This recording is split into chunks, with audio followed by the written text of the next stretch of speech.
The lies we have seen over the past week from the former president himself and from his political and media apologists about classified documents, FBI searches, nuclear secrets, Barack Obama, and more have been a sight to behold.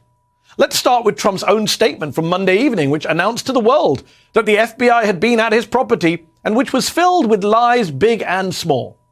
Here's a small one. That statement begins with this sentence: "These are dark times for our nation as my beautiful home, Mar-a-Lago in Palm Beach, Florida, is currently under siege, raided and occupied by a large group of FBI agents." But it wasn't raided or occupied, and it wasn't even currently under siege. The FBI had left his property by the time Trump put out that statement.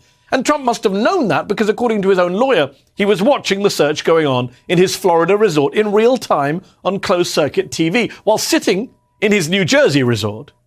Okay, well, that's a small lie, you might say. Not that big a deal. But the statement goes on to make a series of false and inflammatory claims about the judge-authorized search itself, claiming it was an attack by radical left Democrats and accusing said Democrats of breaking into the home of the 45th president of the United States. Democrats had nothing to do with it. The FBI executed the search warrant, and the FBI are not Democrats. If anything, like most law enforcement agencies, they lean to the right. The director of the FBI, Christopher Wray, is a lifelong Republican, appointed by a Republican president. Wray has impeccable credentials. How do I know that Donald Trump knows this? Well, because he's the one who said so when he appointed Wray as FBI chief in June 2017. But within hours of the search, Trump and his apologists had really gotten to work, just completely fabricating the most insane and offensive and baseless claims. By Tuesday, Trump lawyers were even floating the idea that FBI agents must have just planted evidence during their search. Fox primetime hosts promptly joined in, and by Wednesday, even top Republican lawmakers were saying it too. Watch. And quite honestly, I'm concerned that they may have planted something. You know, at this point, who knows? I don't trust the government, and that's a very frightening thing as an American. What the FBI is probably doing is planting evidence, which is what they did during the Russia hoax. We also have a hunch they doctored evidence to get the warrant. Do I know that the boxes of material they took from Mar-a-Lago, that they won't put things in those boxes to entrap him? How do we know? Their lawyers weren't allowed to see the boxes go. They weren't categorized. That's going to be a problem. Thousands of documents were taken. Yeah, how do we know that they're going to be honest with us? To be clear, there is, of course, zero evidence the FBI planted evidence. But they didn't just go after the FBI. They went after the magistrate judge, Bruce Reinhart, who signed off on the search warrant, casting him as an Obama donor. Actually, the judge is also a former donor to former Republican governor and son and brother of a Republican president, Jeb Bush. And as CNN's Andrew Kaczynski reported, the judge is also a former regular guest on that well-known liberal cable channel, Newsmax. Fox's Brian Kilmeade, sitting in for Tucker Carlson this week, even aired this doctored image of the judge getting a foot massage from convicted sex trafficker Ghislaine Maxwell, which he later said had clearly been done in jest. It wasn't. That was another totally false statement. The judge, by the way, has faced an onslaught of anti-Semitic attacks and threats online, some of which targeted the synagogue he belongs to.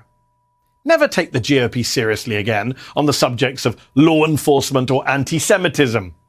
Still, the lies and evasions kept coming all week long. Why didn't they just subpoena the documents? Why send the FBI? Turns out they did subpoena Trump for the documents several months ago and didn't get back everything they asked for. At one point this week, Trump and co were telling so many lies that the lies started to just blatantly and hilariously contradict each other. The documents were planted, they said. But then they also said Trump declassified the documents. He declassified documents that were planted. Right. Oh, and those planted documents were definitely declassified, even though we learned on Friday that the FBI removed 11 sets of classified documents, including some marked as top secret and meant to be only available in special government facilities. Oh dear.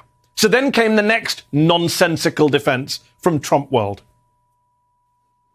This is from President Trump's office. It just came in a few minutes ago.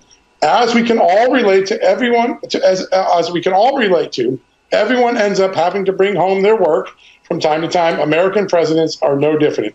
President Trump, in order to prepare the work the next day, often took documents, including classified documents, to the residence. He had a standing order. There's the word I've been looking for.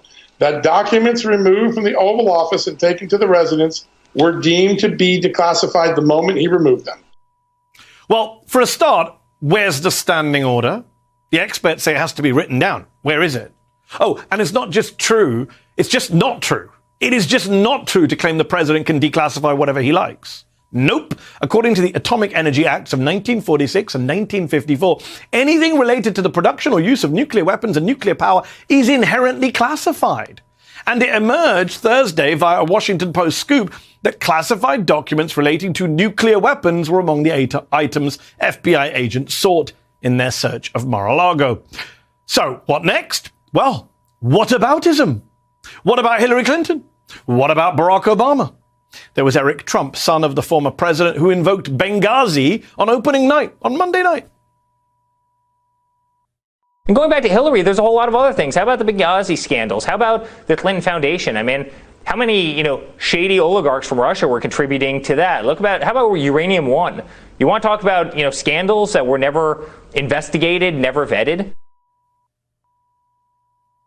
Benghazi was never investigated. Are you kidding me? There was an entire Benghazi Select Committee in front of which Clinton herself testified for multiple hours. By the end of the week, GOP Congressman Mark Wayne McMullen was offering this ridiculous and false Hillary Clinton claim. We saw that this media frenzy about supposedly classified information. Where was this same media frenzy when there was 33,000 classified emails on a server in a bathroom with Hillary Clinton? No media frenzy about emails.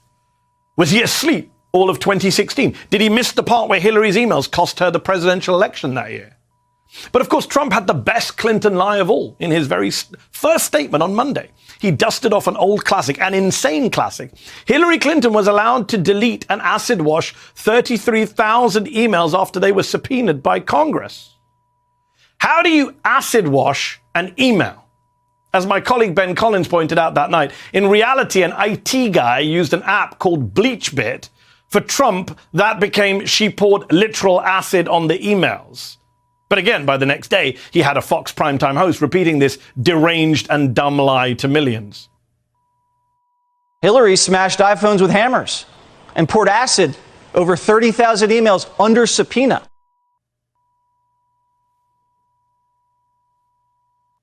I mean, I have no words. After what about Hillary Clinton, there was what about Barack Obama?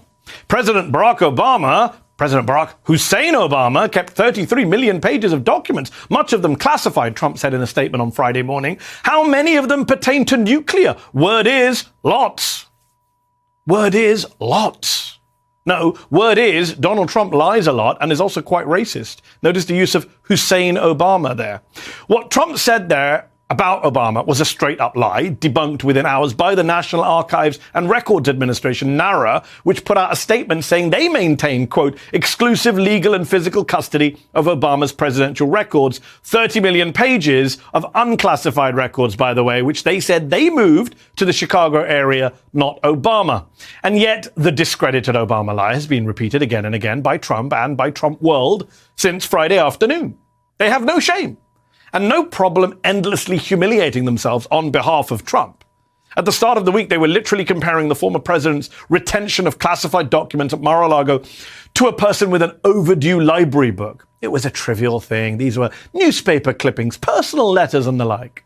And then on Friday, we finally saw the search warrant. Along with the laws Trump was being investigated for breaking, all from Title 18 of the United States Code, namely Section 793, better known as the Espionage Act, which covers the unlawful retention of defense-related information that could harm the United States. Section 1519, 1519, which covers destroying or concealing documents to obstruct government investigations. And Section 2071, which covers the unlawful removal of government records.